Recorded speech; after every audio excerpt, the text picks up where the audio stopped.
शून्यकाल से अखिलेश यादव जी। मैं धन्यवाद देना चाहता हूं अध्यक्ष महोदय आपका। नहीं, हम जो कमिटमेंट करते हैं ना उसको पूरा करते हैं, लेकिन सब दलों के नेताओं की बात में कमिटमेंट होने के बाद भी आप बेंच पे आए जो ठीक नहीं है। अध्यक्ष महोदय, कमिटमेंट में, क्रेडिबिलिटी में आपका कोई जवाब नहीं। नहीं, ये नहीं कह रहा मैं। लेकिन दाईं तरफ वाले लोगों का थोड़ा हिसाब किताब अलग है। अध्यक्ष महोदय, मैं धन्यवाद देता हूं आपका कि आपने बहुत महत्वपूर्ण घटना पे मुझे बोलने का अवसर दिया है। संभल जो इसलिए जाना जाता था कि भाईचारे के साथ वहाँ रहते हैं लोग, वहाँ अभी से नहीं, सदियों पुराना भाईचारा हजारों साल से इसी तरह रहते आए हैं। लेकिन अचानक ये जो घटना हुई है, ये सोची समझी रणनीति के तहत वेल प्लान्ड हुआ है और वहाँ के भाईचारे को गोली मारने का काम हुआ है। जो घटना हुई है वो सोची समझी साजिश है।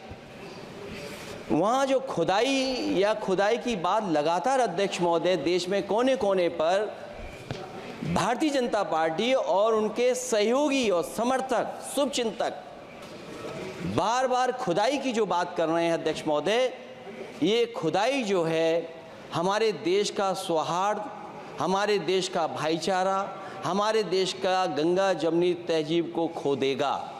मैं आपका धन्यवाद इसलिए भी देता हूं कि इस महत्वपूर्ण जो साजिश हुई, और वो साजिश सोची समझी इसलिए मैं बोल रहा हूं। उत्तर प्रदेश का चुनाव था, पहले 13 तारीख को चुनाव होना था और 13 तारीख के चुनाव को उन्होंने बढ़ा करके 20 तारीख कर दिया। और इस जो घटना है मैं आपके सामने पढ़ना चाहता हूं।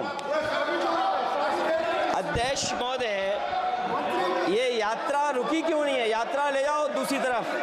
अध्यक्ष महोदय, संभल की शाही जामा मस्जिद के खिलाफ 19/11/2024 को सिविल जज सीनियर डिवीजन छंदौसी संभल में एक याचिका डाली गई। कोर्ट ने दूसरे पक्ष को, अध्यक्ष महोदय सुनिए, ये सुनना चाहिए, हम यूं ही नहीं कहते थे। तो संक्षिप्त में बोले। अध्यक्ष महोदय, हम यूं ही नहीं कहते थे कि संविधान ये मानती नहीं सरकार। हम यूं ही नहीं कहते थे कि संविधान नहीं मानती। जब प्लेसेस ऑफ वर्शिप एक्ट है, प्लेसेस ऑफ वर्शिप एक्ट है, हम बनते तो बहुत कुछ हैं। संभल के शाही जामा मस्जिद के खिलाफ 19/11/2024 को सिविल जज सीनियर डिवीजन चंदौसी संभल में एक याचिका डाली गई। कोर्ट ने दूसरे पक्ष को सुने बगैर उसी दिन 19/11/2024 को सर्वे के आदेश दे दिए। ताज्जुब की बात है, संभल के जिलाधिकारी संभल और पुलिस अधीक्षक संभल आदेश को पढ़े बगैर 2 घंटे के बाद सर्वे के लिए पुलिस बल के साथ शाही जामा मस्जिद पहुंच गए। जामा मस्जिद की कमेटी, जनप्रतिनिधि, उलेमा इकराम, सभी अधिवक्ताओं ने सहयोग दिया। जिलाधिकारी संभल और पुलिस अधीक्षक संभल ने 2.5 घंटे सर्वे के बाद कहा सब सर्वे पूरा हो चुका है और अब रिपोर्ट कोर्ट को भेज दी जाएगी। लेकिन दिनांक 22/11/2024 फ्राइडे को जुमे की नमाज के लिए लोग नमाज अदा करने के लिए जामा मस्जिद पहुंचे, लेकिन पुलिस प्रशासन ने बैरिकेड लगा दिया ताकि लोग नमाज न पढ़ सकें। उसके बाद भी लोगों ने संयम बरतते हुए नमाज अदा की और किसी प्रकार का विरोध प्रदर्शन नहीं किया। 29/11/2024 को कोर्ट की अगली तारीख तय थी। शाही जामा मस्जिद की कमेटी और मुस्लिम समाज के सभी लोग कोर्ट में केस की पैरवी के लिए तैयारी कर रहे थे, परंतु दिनांक 23/11/2024 की रात पुलिस प्रशासन द्वारा कहा गया 24/11/2024 यानी अगले दिन सुबह को दोबारा सर्वे किया जाएगा। शाही जामा मस्जिद कमेटी और अधिवक्ता ने कहा कि इस सर्वे तो मुकम्मल हो चुका है, अब दूसरे सर्वे की क्या आवश्यकता है? कोर्ट के आदेश का हमने पालन कर दिया। अगर दूसरे सर्वे कराना है तो दोबारा आदेश करवाएं, कोर्ट के आदेश के बाद हम दोबारा सर्वे करा देंगे। लेकिन जिलाधिकारी संभल और पुलिस अधीक्षक संभल ने कोई सुनवाई नहीं की और तानाशाही दिखाते हुए सुबह के वक्त से पहले शाही जामा मस्जिद आ गए। शाही जामा मस्जिद कमेटी और मुस्लिम समाज के लोगों ने फिर भी धैर्य रखा और दोबारा सर्वे के लिए अंदर ले गए। सर्वे के दौरान करीब 1.5 घंटा बाद जब जनता को सूचना मिली तो वो इकट्ठा होना शुरू हो गए।